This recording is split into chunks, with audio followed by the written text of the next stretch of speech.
Napalunok si Trixie nang 3 beses niyang maabutan si Songjin na nakaupo sa isang blue leather couch paharap sa pintuan ng kanilang bagong tahanan. Nagulat pa siya nang magkasalubong ang kanilang paningin. He was looking straight on her with his eyebrows frowned in anger. Halatang galit ito sa kanya kahit hindi pa man ito nagsasalita. Ginabi na kasi siya ng uwi dahil nagaya pa si Attorney Jacob na manood sila ng last full show sa mall na kanilang pinuntahan. Pagkatapos ng walang kwentang kasal nila ni Songjin, hindi niya akalain na hinihintay siya nito. Ang buong akala ni Trixie ay wala pa ito sa kanilang condominium at baka kasama pa nito ang babaeng Koreana na kasama nito kaninang umalis. Malay niya bang nasa bahay na ito? Halos mga lahati na rin ang isang bote ng red wine na kasalukuyan nitong isinasalin sa isang babasagin na baso. Hindi maintindihan ni Trixie kung bakit tila kinakabahan siya. Wala naman siyang ginawang masama at higit sa lahat ay hindi naman sila tunay na mag-asawa upang umakto ito ng ganito. Isinarado niya ng dahan-dahan ang pintuan. Hindi na lang niya papansinin si Songjin dahil wala rin naman siyang gustong sabihin dito. Halos hindi siya makahakbang, pati maihakbang ang kanyang mga paa upang makapunta na siya sa sariling kwarto. Did you know what time is it? Malamig nitong tanong sa kanya, kaya napahinto siya sa kanyang paglalakad. Nagtama agad ang kanilang mga mata at muli siyang napalunok dahil nakakunot ang noo nito. Alauna, hula niya. Lalong kumunot ang noo nito. I just want to warn you, Mrs. Angelica Song.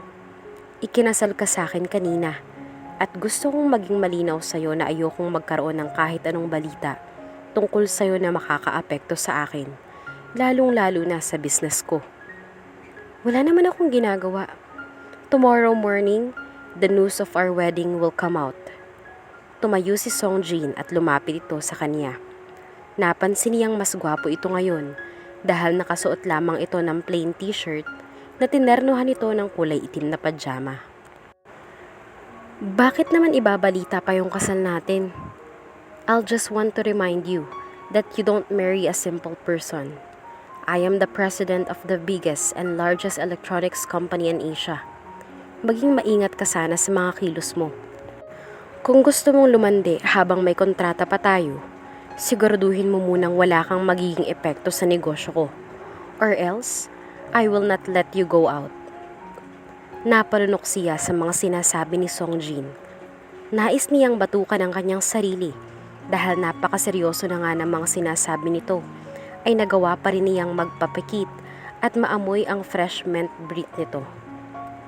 Tiningnan niya si Songjin at tiningnan din siya ni Songjin habang nakapikit siya. At bakit naman sinasarado mo yung mata mo? Tila naiinis nitong tanong sa kanya. Napadilat tuloy ulit siya. Hindi niya napansin na napapikit na pala siya. Hanep. Ang hininga nito ay nakakabaliw. Inayos niya ang kanyang sarili. Inaantok na kasi ako eh. Palusot niya. Malinaw ba sa'yo yung mga sinabi ko? Kunot noon nitong tanong sa kanya. Mas lalo gumagwapo sa malapitan. Kahit nakasimangot ito ay napakagwapo pa rin. Iniwasan na lamang niya ang mapatitig sa gwapong mukha nito. Hindi naman ako lumandi. Nilibre lang ako ni Attorney Pogi. Attorney Pogi? Halos magsalubong ang kilay nitong tanong. I mean si Attorney Jacob. Nilibre niya lang ako ng dinner. Dinner? Inabot na kayo ng madaling araw. Anyway, wala akong pakialam. Gusto ko lang na mag-ingat ka sa mga kilos mo. Tandaan mo, sa loob ng 1 taon, asawa mo ko. Don't make me mad, Mrs. Angelica Song. Napalunok siya sa sinabi nito. Feel na feel mo talagang tawagin akong Mrs. Pagbibiro niya. Para naman mawala ang inis nito. Ngunit mas lalo yata itong nainis. In your dreams. Seryoso nitong sagot sa pagbibiro niya. Hindi ka naman mabiro. In your dreams ka pa dyan. Hindi naman kita type, no? Ayoko rin naman na maging misis mo. Kung hindi lang dahil sa last will and testament ni Doña Florentina, hinding-hindi ako magtitiis na ikasal sa'yo. Inirapan niya ito. Nakita niya ang paggalaw ng panga nito na parabang nasagasaan niya ang pride at ego nito. At isa pa, kamukhang kamukha mo pa yung lalaking pinakaiinisan ko. Patuloy niya pa. That monkey? Bulag ka ba talaga? Hindi pa rin ito matanggap na kamukha ito nang sinasabi niyang si Gavin Ferrer. Napangiti tuloy siya. Saglit itong napatingin sa kanyang pagngiti.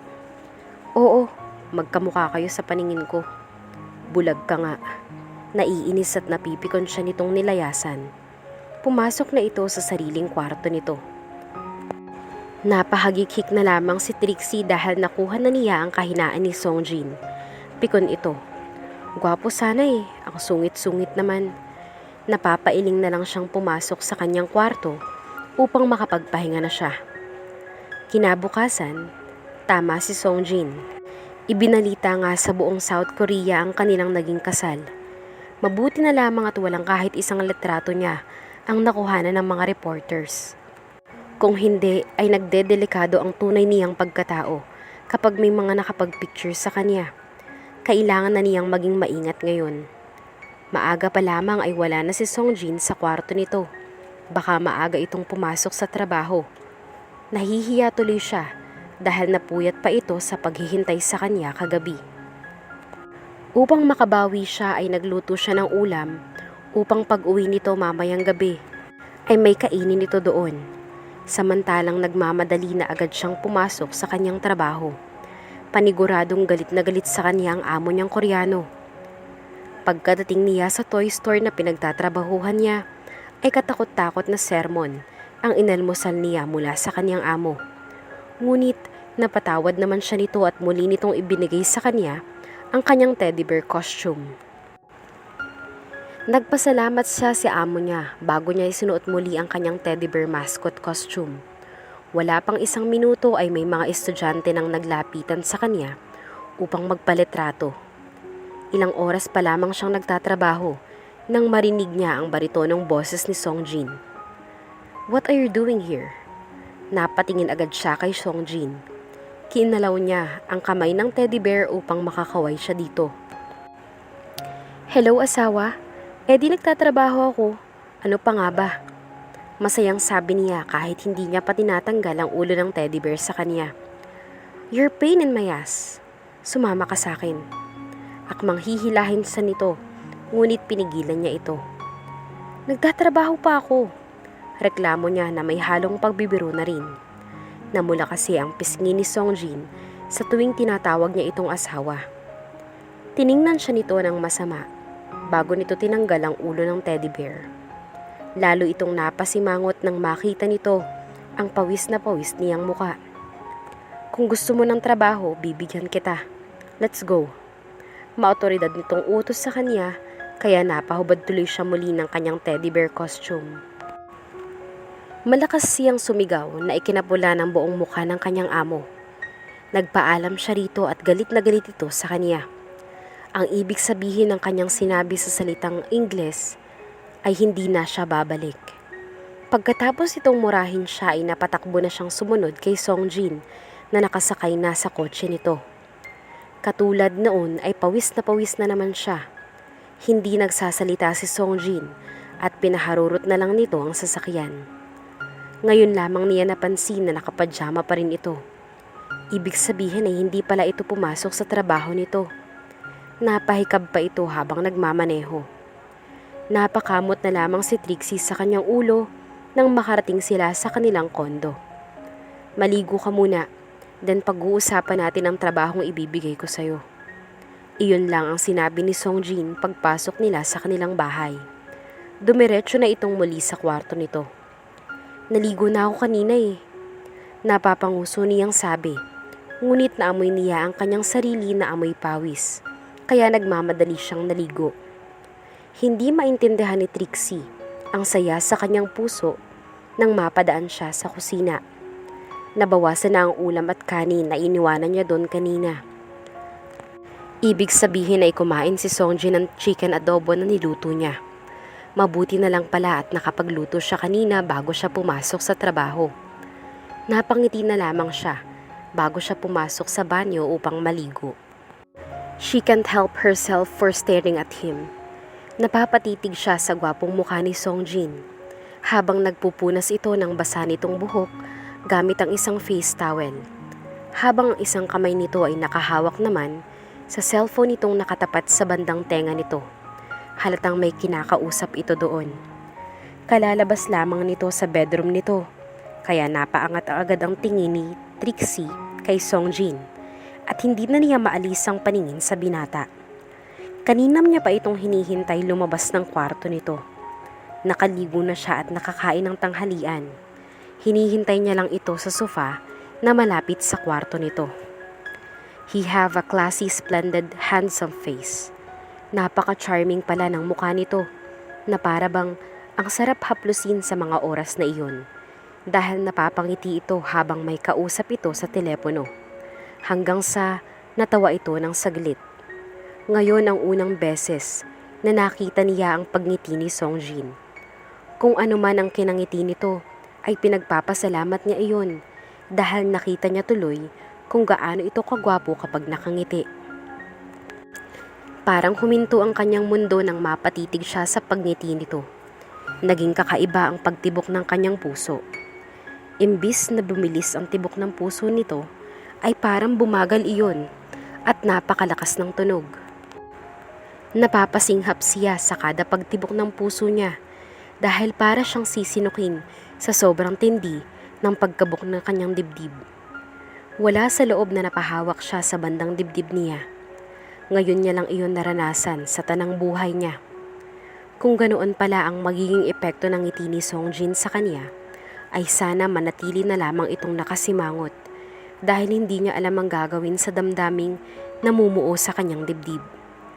Kahit kay Gavin Salvador noon, hindi niya naramdaman ang kakaibang pagtibok ng kanyang puso. Parang sinipa ng kabayo ang kanyang puso nang mapatingin ito sa gawin niya. Naramdaman niya ang pag-init ng kanyang buong muka, kaya nag-iwas agad siya ng paningin kay Songjin at nagkunwari na lamang siyang busy sa kanyang cellphone. Maya-maya pa ay naramdaman niyang umupo ito sa katapat niyang upuan. Anong trabaho ang alam mong gawin? Napaangat ang tingin niya kay Songjin nang magsimula itong magsalita. Kung napakagwapo nito kanina, sa medyo malayuan ay mas dumoble ang pagkagwapo nito ngayon. Namumula-mula pa ang mga labi nito. Ano ba itong nangyayari sa kanya? Nagkakagusto ba siya sa kanyang asawa? Ipinilig ni Trixie ang kanyang ulo. Napapakunot na naman ang noo ni Songjin sa mga oras na iyon. Kahit anong trabaho kaya ko. Pilit niyang pinapakalma ang kanyang sarili at kasyual na nakikipag-usap kay Songjin. Tumaas ng kaunti ang sulok ng labi ni Songjin. Kahit ano? Oo, kahit ano. Kahit office jobs. Tumingin ito sa hawak-hawak nitong papel. Ngayon niya lamang napansin na may hawak pala itong papel. Nakafocus lang kasi siya sa paningin niya sa napakagwapong mukha nito. Natataranta ang buong pagkatao niya. I have read your resume. Naging caregiver ka sa Dubai for 3 years. Tanong nito sa kanya. Napalunok siya. Of course hindi. Lahat ng nakasulat sa resume niya ay gawa-gawa lamang niya. Oo. Napapalunok niyang sagot at hindi siya makatingin ng diretso kay Songjin. Paano ka mag-work sa office kung walang ibang naging trabaho bukod sa pagiging caregiver? And you're only high school graduate? Tanong nito habang binabasa pa rin ang kanyang resume. Nais niyang batukan ang kanyang sarili. Muntik na niyang makalimutan na ibang pagkatao nga pala ang kanyang identity ngayon. Siya na ngayon si Angelica Santos. Hindi na siya ang dating Trixie Gomez. Huminga siya ng malalim upang makapag-isip siya ng ipapalusot kay Songjin. Ay ang ibig kong sabihin, office jobs like taga-xerox, taga-timpla ng kape o kahit taga-linis bilang janitor. Kumunot ang noo ni Songjin. What? Sa tingin mo ba ipapasok ko ang asawa ko bilang janitor? Kunot noon itong tanong sa kanya. Hindi niya mapigilang makaramdam ng kaunting kilig, ngunit nawala rin agad ang kilig na iyon nang dugtungan pa nito ang sinasabi nito. Don't get me wrong, asawa na kita sa papel at ayokong maging topic ng mga empleyado ko kung malalaman nilang ginawa lang kitang janitor ng kumpanya ko. Mahabang paliwanag nito sa kanya. Marahil ay narealize nito ang sinabi nito kanina. Eh di hindi natin sasabihin sa kanila na mag-asawa tayo. Ganoon kasimple lang naman. Iyon lang naman kasi ang alam kong trabaho. Pagtatakip niya sa buo niyang pagkatao. Baka kasi kapag nalaman nitong marunong siyang magtrabaho sa opisina, ay magduda ito sa kanya. Huminga ng malalim si Songjin. Wala ka na ba talagang ilam gawin? Umiling siya. If you want, mag-aral ka na lang. Seryosong swestyon ni Songjin. Nanlaki ang kanyang mga mata. Naku, ayoko nga. Matinding pagtanggi niya. Ayaw niyang mag-aral ulit for God's sake. Tapos na siya sa pagsusunog ng kilay niya. Napakunot naman ang noo nito. Ikaw na nga ang paaaralin ko eh. Ayokong mag-aral no? At saka magiging bilyonarya na ako pagkatapos ng 1 taon. Ayoko nang mag-aral pa kasi. Magbi-business na lang ako. Halata sa kanyang boses ang pagpapanik. Baka kasi paaralin pa siya nito. Paniguradong mahihirapan pa siya. At isa pa, Songjin, ang tanda ko na para bumalik sa pag-aaral. I'm already 25. 25? Bakit dito sa resume mo ay 20 lang? Napanganga siya at biglang kinabahan. Typo? 25 na ako no? Gusto niyang pagalitan ng sarili. Bakit kasi ginawa niyang 20 years old ang nasa resume niya noon? Feel niya kasing magpabata at napagtripan niyang baguhin ang kanyang edad. Ngayon tuloy ay kamuntik-muntikan pang mahalata ni Songjin na panay mali ang impormasyon sa resume na. Bakit mo ba ako ini-interview? Nananahimik lang akong nagtatrabaho sa Toy Story. You will not work there anymore. Maaga kang magkakasakit sa ginagawa mong yun. Napalunok siya. Concern? Biro niya. Kumunot lamang ang noo ni Songjin. Tagatimpla ka na lang ng kape sa mga empleyado ng kumpanya ko. And every time we have meetings, iyon lang ang ibibigay ko sa iyong trabaho. May ganun bang posisyon? Napapakamot sa ulong tanong ni Trixie. Wala, pero gagawin na lang natin ang posisyon na yon. Napalunok si Trixie at namula ang kanyang mga pisngi. Hindi niya kasi mapigilang maging green-minded. Sa pagkakasabi ni Songjin ng posisyon, ibang posisyon ang nasa isip tuloy niya. Mukhang nabasa naman ito ang kanyang iniisip, kaya namula rin ang pisngi nito. I mean, the job position. You can start tomorrow. Tumayo na si Songjin at para bang hindi na ito nagugustuhan ng takbo ng kanilang pag-uusap. Ngunit hindi pa man ito nakakailang hakbang nang tumunog ang doorbell ng kanilang kondo. Sabay silang napalingon sa pintuan. Napakunot ang noo ni Songjin. Are you expecting a visitor? Kunot noong tanong ni Songjin sa kanya, kaya umiling siya. Lumapit agad si Songjin sa pinto at lalong kumunot ang mga noo nito pagbukas nito ng pintuan. Attorney, what are you doing here? Malamig pa sa yelong tanong ni Songjin nang mapagbuksan nito ng pinto si Jacob. Mr. Songjin, sinusundo ko lang po si Angelica. As far as I know, tapos na ang papel mo sa pagitan namin ng asawa ko. What do you need from her? Malamig pa ring tanong nito sa kanya. Lumapit naman agad si Trixie sa pintuan. Uy Jacob, anong ginagawa mo dito? Nagtatakang tanong niya kay Jacob. Napansin niyang sinamaan siya ng tingin ni Songjin. Hi, yayayain lamang sana kitang kumain sa labas. I think she already ate. Sagot ni Songjin. Sige, saan? Sagot naman ni Trixie na halos kasabay lang niyang nagsalita si Songjin. Diyan lang sa tabi-tabi. Nakangiting sabi ni Jacob. Sige ba, wala naman akong gagawin ngayon eh. Pagtingin ni Trixie kay Songjin, ay nawala ang kanyang ngiti. Masama kasi ang tingin nito sa kanya. Yun kung papayagan ako ni Songjin. Nakangiwi niyang sabi dahil ngayon lang niya napansin na tila nagagalit ito. Bakit ka naman niya hindi papayagan? Alam naman nating tatlo na nagpakasal lang kayo para makuha niya ang mana. Diba, Mr. Song? Wala naman kayong feeling sa isa't isa, right?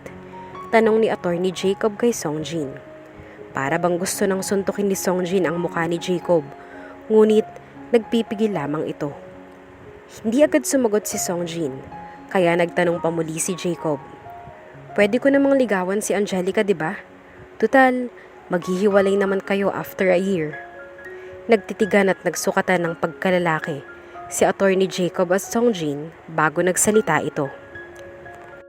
Do whatever you like, as long as hindi ako maaapektuhan ng mga paglalandian nyo. Iyon lang ang sinabi ni Songjin bago ito naglakad papasok sa bedroom nito. Halos ibalibag nito ang pinto sa sobrang lakas ng pagkakasara nito doon. Napalunok si Trixie. Galit ba si Songjin? Ganyan talaga yan si Songjin, mainitin ang ulo.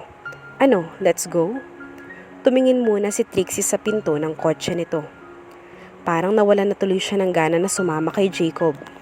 Dahil alam niyang galit si Songjin sa kanya. Ngunit hinawakan ni Jacob ang kanyang kamay. Let's go, Angelica.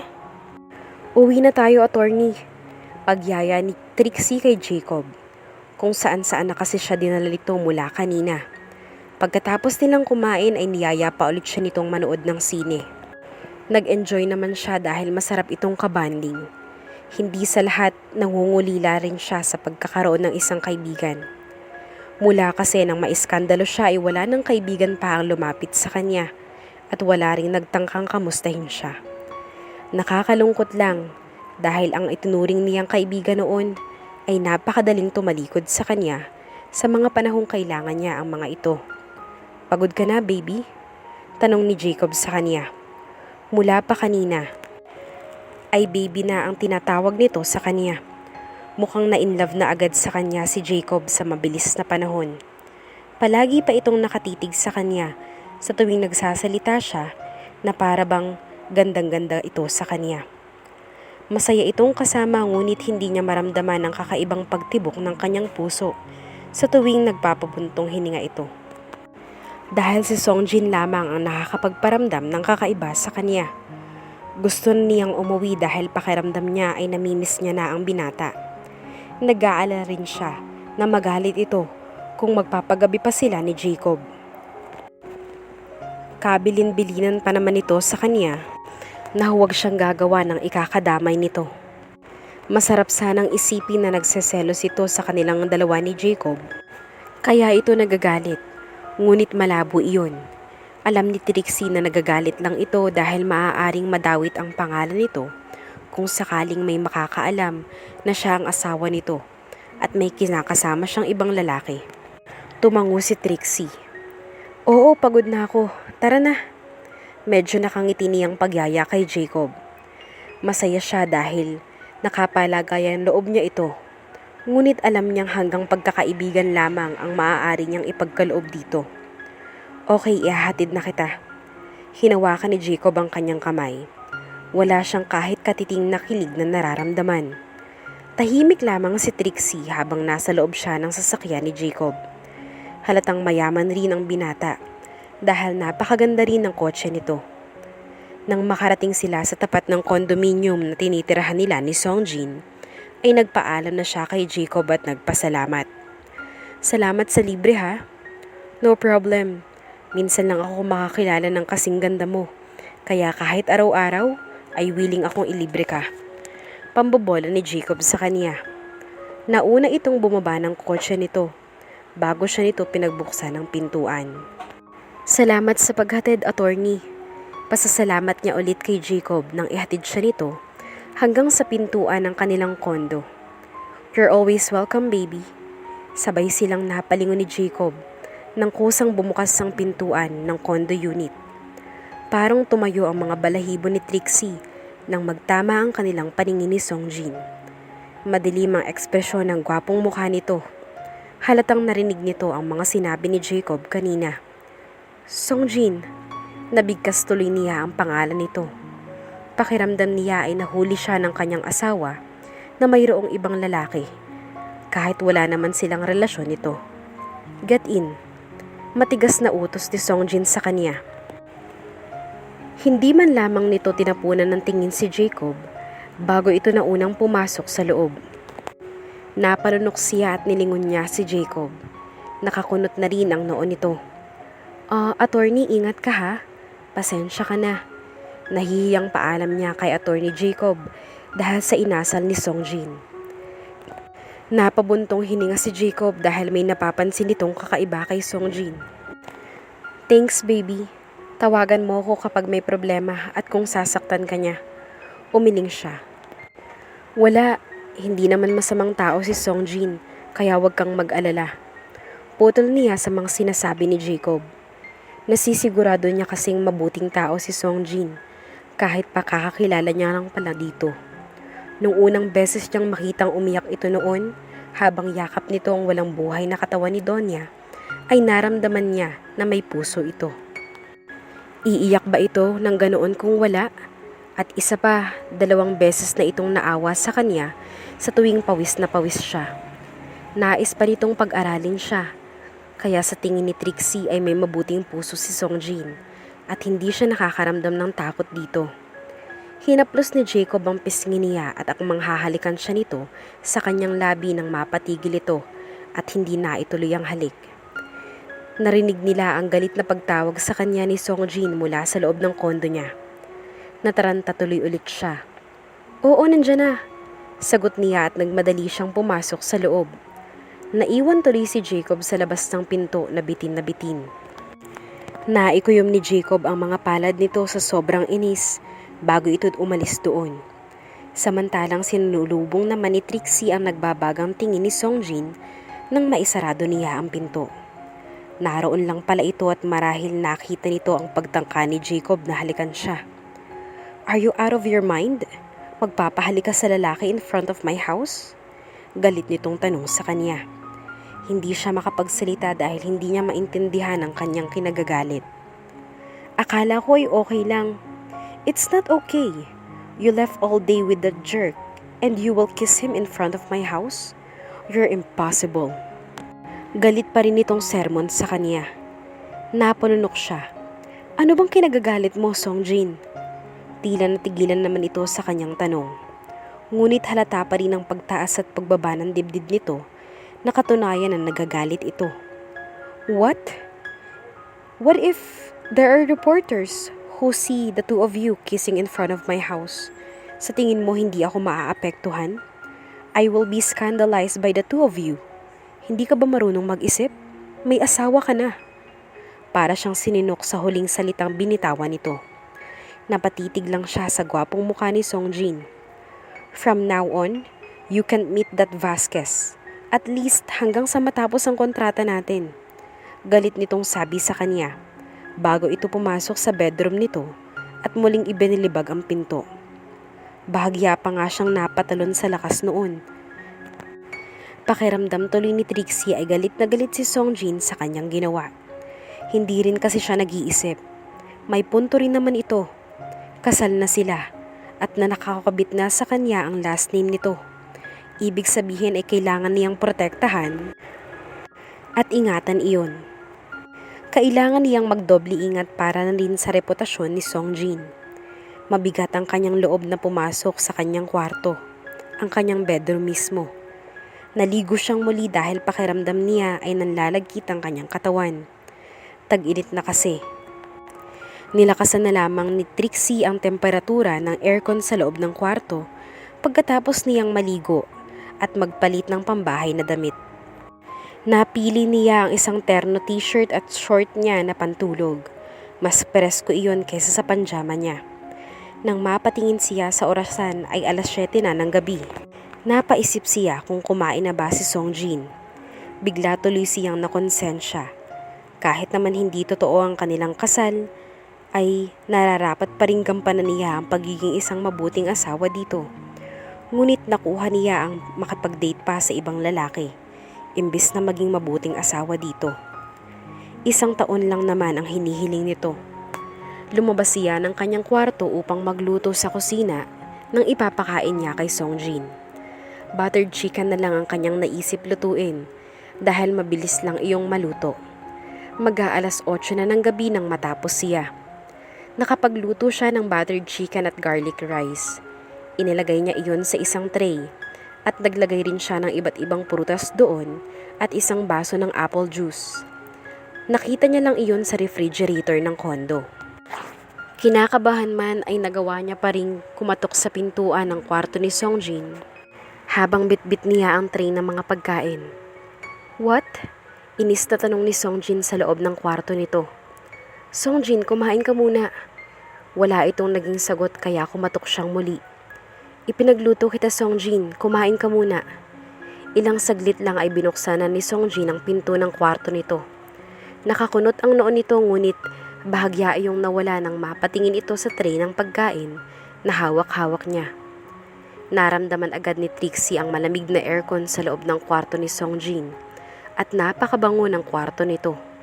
Amoy fresh, daig pa nito ang kanyang kwarto. Parang mas babae pa ang nakatira sa loob ng kwartong iyon. Madilim na sa loob ng kwarto nito kaya wala halos siyang makita maliban sa kulay pulang red lights sa gilid ng bawat sulok ng kwarto nito. "Ipinagluto kita ng pagkain. Kumain ka na, Songjin. Alam kong hindi ka pa kumakain." Kinakabahan niyang sabi habang nakatingin ito sa kaniya. Hindi na nakakunot ang noo nito. "Kung sa tingin mo ay mapapatawad kita sa mga style mong ganyan, fine. Thanks." Napakurap-kurap siya sa bahagyang tumaas ang sulok ng labi ni Songjin. Ngumiti ba ito? Saglit lamang itong ngumiti ngunit sapat na iyon para matunaw muli ang puso ni Trixie. Kinuha nito sa kanya ang tray. Eat well, Songjin." Hindi mapigilang mapangiti ni Trixie. Sa tingin niya kasi ay nabawasan ang galit nito sa kanya. "You, have you eaten already?" Tumango siya kaya naningkit ng kaunti ang mata ni Songjin. "Ay, nakipag-date ka nga pala." Baliwala nitong sagot bago ito pumasok sa loob ng kwarto nito. Napakamot na lamang si Trixie sa kanyang kilay bago bumalik na naman sa kanyang isipin na napakasungit nito. Tahimik na lang siyang bumalik sa kanyang kwarto. Ngunit bago pa siya makapasok ng pinto ng kwarto niya ay tinawagan siya nito. "Angelica?" Lumingon siya. Nakatayo ito sa pinto ng kwarto nito. "Bakit?" "Bukas ipapahatid kita sa driver papunta sa opisina. You will start working with me tomorrow as my secretary." Parang may sumipa sa kanyang dibdib nang marinig niya ang salitang secretary. "Secretary?" Tumango ito. "Yes, but another version of my secretary. You will just make coffees, don't worry." Nakahinga ng maluwang si Trixie. Ang buong akala niya ay nabuking na siya nito. Okay, Songjin. Akala ko sekretary talaga. Aagahan ko na lang ang gising ko." Tabingi ang kanyang ngiti at halata ang pagkabalisa niya. "Why you look so nervous?" Kunot noong tanong ni Songjin. "Wala. Kinabahan lang ako. Wala kasi akong alam sa office works." Palusot niya. "Don't worry, hindi naman kita papahirapan. Magtitimpla ka lang ng kape." Doon pa lang ay napangiti na si Trixie. "Sige ba? Salamat, Songjin." Hindi man lamang ngumiti si Songjin at tumango lamang ito sa kanya. Muli na itong pumasok sa kwarto nito. Nakahinga ng maluwang si Trixie. Ngunit nararamdaman niya pa rin ang mabilis na pagtibok ng kanyang puso. Naku naman, nag-aalalang napatingin si Trixie sa kanyang rubber shoes. Kararating lamang niya sa building na pagmamay-ari ni Songjin. Isa lamang ito sa mga properties ng binata. Nasa 40 palapag ang mayroon ang gusaling iyon. Doon siya ihahatid ni Mr. Yiboy, ang Koreanong driver na nautusan ni Songjin na maghatid sa kanya doon. Maaga kasing pumasok si Songjin sa kumpanya nito at hindi raw sila maaaring magkasabay sa pagpasok upang hindi maghinala ang mga empleyadong naroon. Napabuntong hininga si Trixie nang makita niya ang butas ng kanyang rubber shoes. Ngayon lang niya napansin na may butas na pala ang pinakaibabaw ng makutim-kutim niyang rubber shoes. Kulay puti iyon ngunit Ngayon ay makutim na. Nakakabas iyon sa kanyang hinalaking daliri sa paa. Pinili niya kasing magsuot ng isang simpleng damit. Simpleng black jeggings at white t-shirt lamang ang suot niya na tinernuhan niya ng kanyang rubber shoes. Alam niyang mali ang kanyang outfit para sa job office. Pero alam niya na kapag sinabi niya iyon kay Songjin ay tatawanan lamang siya nito. At alam niya din sa sarili niyang taga-timpla lamang siya ng kape. Kaya bakit naman mag-aabala pa siyang magpostura? Kasalukuyan siyang naghihintay sa isang kwarto doon. Doon siya pinatuloy ng receptionist sa ibaba nang sabihin niya ang kanyang pangalan. Nilalamig na rin kasi siya sa lakas ng aircon sa loob ng opisina na iyon. Pakiramdam niya ay naghihintay siya sa isang magarang lobby ng hotel. Mala 5-star hotel kasi ang itsura ng kumpanyang iyon. Panay mga profesional na tao ang kanyang nakakasalubong. Halos lahat ng taong ito ay may pagmamadali sa mga kilos nito na para bang napakabisi ng mga iyon. "Are you Angelica Santos?" Bati sa kanya ng isang babaeng Koreana. Napatayo agad siya at yumuko bilang paggalang dito. "Yes, I am Angelica Santos." Pakilala niya sa kanyang sarili. Napakurap na lamang si Trixie dahil hindi niya gaanong maunawaan ang sinasabi nito. Napangiwi na lamang siya nang tuloy-tuloy itong nagsalita ng Ingles nang sabihin niya ditong kaunti lamang ang pagkakaintindi niya sa salitang Koreano. "Yes, of course. What I have said is it's very nice to meet you. I will explain your job as a coffee maker lady." Napangiwi siya sa sinabi nito. Hindi nga nagbibiro si Songjin nang sabihin nitong tagagawa lamang siya ng kape sa kumpanya nito. "You are very lucky. This is the first time we had this position. Your salary is confidential. I think you will receive your first payment next month. By then, you will know how much is your salary." Medyo hirap sa pag-i-English ang Koreanong babae ngunit nauunawaan naman niya iyon. "Thank you so much." Nahihiyang pasasalamat niya sa babae. Sinamahan siya nito sa isang exclusive pantry. Nasa 15th floor iyon ng building. Mukhang mataas ang posisyon ng babaeng Koreana na kasama niya dahil ginagalang ito ng lahat ng mga nakakasalubong nila. Nasa 50 anyos na ito siguro. Maiksi ang buhok nito at medyo may katabaan. Nalaglag yata ang panga niya nang makapasok sila sa isang exclusive pantry. Namoy niya agad ang aroma ng kape. Ngunit natulala siya nang makita nila ang isang napakagandang coffee maker sa gitna ng isang table na napapalibutan ng iba't ibang uri ng box ng mga kape. Marami ring sirup at mga gatas. "We are so excited to have the coffee. You will be the one who will give us coffee if we will have a meeting there." Itinuro ng Koreanang babae ang isang pinto na konektado sa exclusive pantry na iyon. "That is our presidential meeting room. You will give everyone a free coffee during the meeting. You understand? It's very easy." Nakangiting sambit nito. Tumango lamang siya kahit nawiwirduhan siya sa kanyang bagong trabaho. "This is the meeting schedule and everyone will send the order over here. Have fun, Angelica. See you soon." Iniwan ito sa kanyang isang mini iPad tablet. May nakalagay sa screen na iyon na 2 box, meeting schedules and coffee orders. Natapik niya ang kanyang noo dahil nakakaloka ang ibinigay na trabaho sa kanya ni Songjin.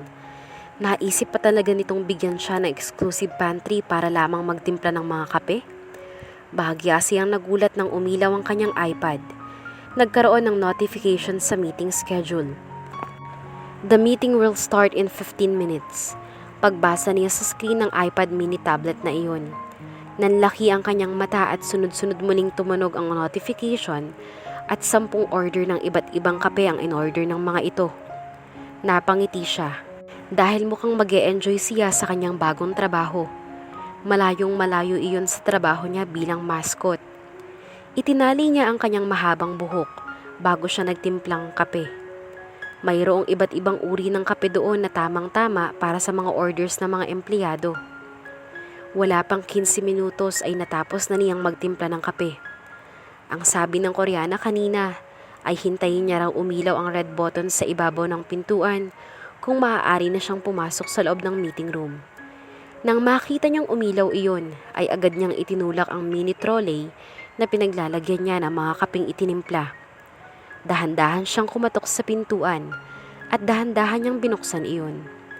Agad na napatingin siya kay Songjin na nakaupo sa pinakadulo ng mahabang lamesa na pinapalibutan ng mga business partners nito.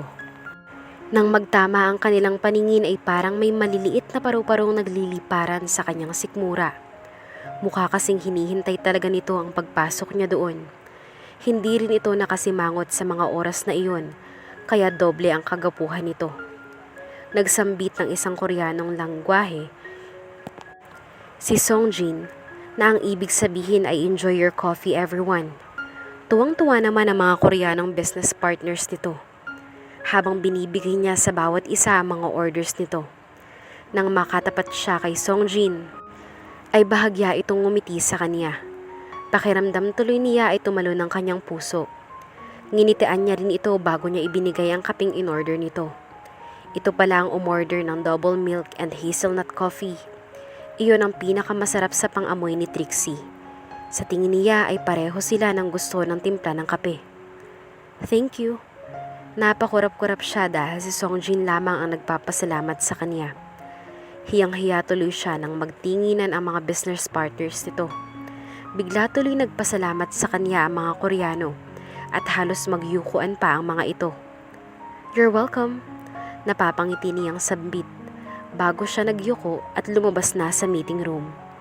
Ngunit napakunot ang noo ni Songjin nang mapatingin ito sa kanyang rubber shoes. Hindi na niya napansin na nakita nito ang butas niya dahil naisara na niyang muli ang pinto ng meeting room. Hindi akalain ni Trixie na kikiligin siya sa simpleng pasasalamat ni Songjin sa kanya.